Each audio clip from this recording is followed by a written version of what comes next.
Welcome back, movie buffs. Today we are diving into the 2023 action movie To Catch a Killer. We all know that some killers are just too clever for their own good, but what happens when the hunter becomes just as obsessed as the hunted? Let's find out. But before we dive in, make sure to hit that subscribe button and ring the notification bell so you don't miss our weekly movie breakdowns and mind-bending mysteries. Grab a snack and let's unravel this action thriller. In the heart of Baltimore, New Year's Eve pulses with the energy of celebration as the city comes alive with laughter and cheer. But in an instant, the joy is shattered. Gunshots echo through the air, cutting through the festivities and leaving a trail of destruction. In just a few moments, lives are lost. Others are left fighting for survival, and fear blankets the streets. As the sound of gunfire fades, chaos takes its place. Eleanor, a dedicated police officer, is in the middle of resolving a minor dispute at a diner when her phone rings with an urgent call.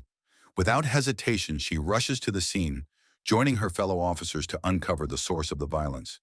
The attention shifts to apartment 17, the source of the gunfire. But before they can act, the building erupts in a violent explosion. Eleanor and her partner rush to the scene, immediately capturing footage of residents fleeing the wreckage. The chaos mounts as they realize the shooter could be blending in with the crowd. Soon, both police and FBI agents swarm the area, but the suspect is nowhere to be found. Eleanor, determined, climbs to the 17th floor without a gas mask, leaning against the apartment wall for support. She quietly suggests checking the bathroom for evidence linked to the shooter. FBI Chief Investigator Lamarck gathers everyone, outlining the mission, to track down the mass shooter and highlighting key details for the investigation. Late at night, Eleanor gets a call from her supervisor about Lamarck's urgent request to meet at a nearby cafe. She quickly heads over and finds Lamarck deep in an argument with Jesse. Jesse insists on keeping the beaches open despite the ongoing threat of the mass killer. Once Jesse leaves, Eleanor joins Lamarck, who asks for her help with the case, recognizing her unique role as a bridge between the Baltimore police and FBI agent Mackenzie. They discuss possible motives behind the shooter's actions and head to the police station for a team briefing. Their only lead at the moment is to contact the painters who worked on the bomb department 2 years ago. Krupp also mentions that the counterterrorism unit is conducting background checks at the request of FBI agent Frank Graber. Lamarck is visibly displeased and reminds everyone that he's in charge of the operation, stressing that all decisions must go through him. Just then, a woman delivers a document from Jesse for Lamarck to sign, agreeing not to impose a curfew, something Lamarck disagrees with but signs anyway. During the briefing, Marquand reveals that the weapon used in the shooting is an antique M21 sniper rifle, so old it's not even in the firearms database, creating a new challenge for the team. Eleanor suggests they look into the arsenal keepers, thinking they might have a lead. Lamarck directs the team to follow this lead and head to the morgue. As they leave, Eleanor notices Lamarck's discomfort with the involvement of other teams, but Mackenzie reassures her that it's common for cases to get more complicated when multiple teams are working on it.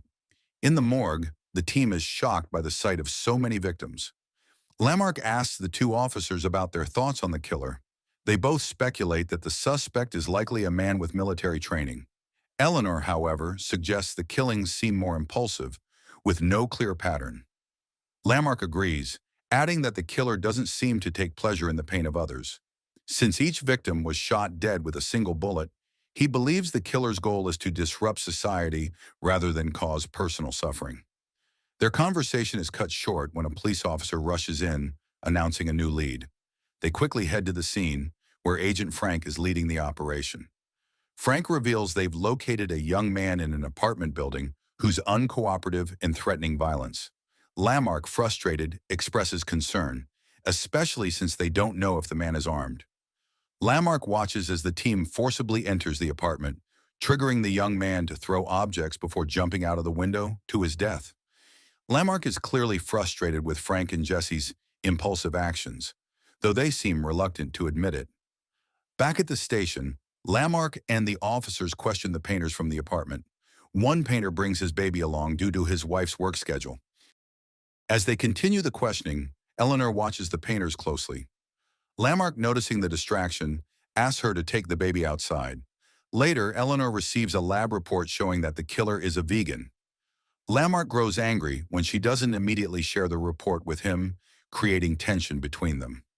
On her way home, Eleanor is stopped by Landmark, who pulls up beside her and apologizes for his earlier behavior. He invites her to dinner to go over the new evidence. Over the meal, Landmark opens up, admitting he feels trapped by Jesse Capleton's influence, worried it might jeopardize his career.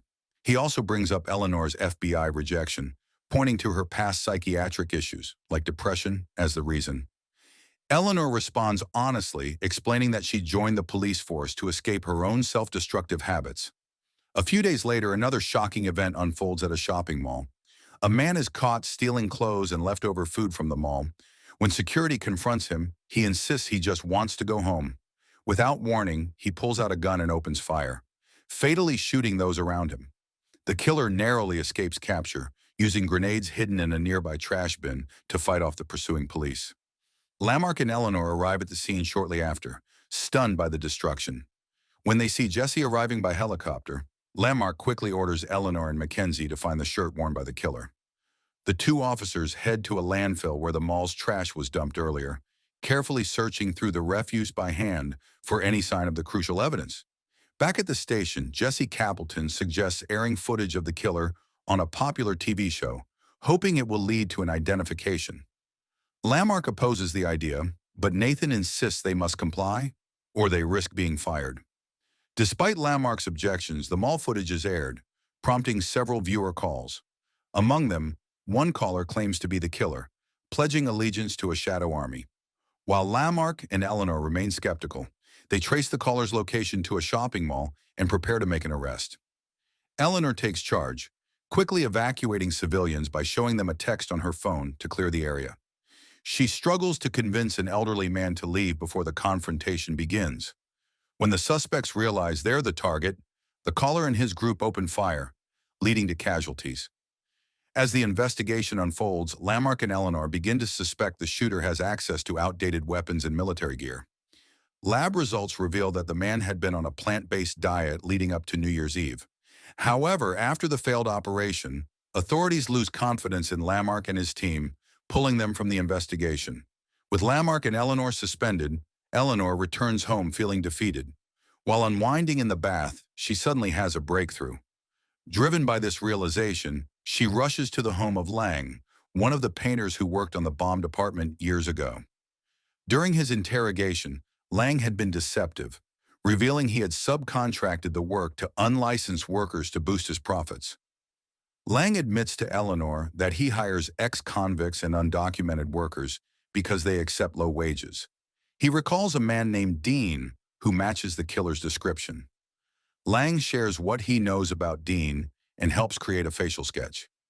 Dean had once worked at a meat processing factory but stopped eating meat and dairy afterward. Landmark and Eleanor take the sketch to the slaughterhouse, but it leads nowhere. However, an older worker recognizes the man as Dean Posse, who was rumored to have killed a superior at the factory. The worker explains that Dean was being bullied by his boss. Then one day, the superior falls into a meat grinder, an incident only Dean witnessed. Dean was suspected of the murder and spent 2 years in prison.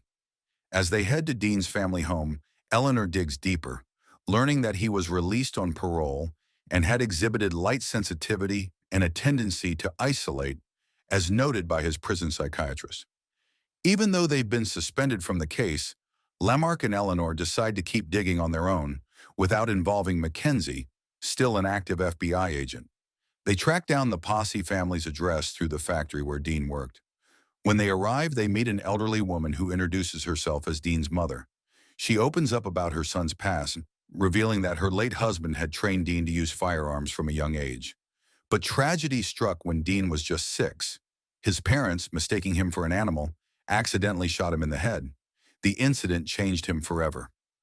Once a bright, outgoing child, Dean became withdrawn and developed into an extreme loner. The only time Dean ever seemed at peace was during the pandemic when the streets were empty and he could wander freely. Despite Mrs. Posse claiming that Dean hasn't visited in a long time, Eleanor notices 2 teacups on the table and realizes Dean must be hiding in the outhouse. Before she can warn Landmark, Dean shoots him in the chest. Eleanor tries to calm Mrs. Posse, assuring her that she's no longer on the case and just wants to help Dean. Mrs. Posse tries to coax him out, but when he refuses, she tragically takes her own life using Eleanor's gun. Dean eventually emerges, confronting Eleanor and voicing his deep hatred for humanity and the societal system. Despite Eleanor's efforts to reason with him and honor his final wishes, a police patrol car arrives, making Dean suspicious of her. She denies calling the cops, suggesting it might have been a neighbor who heard the gunshot. In a fit of rage, Dean injures Eleanor and holds her captive as he prepares for a standoff with the police.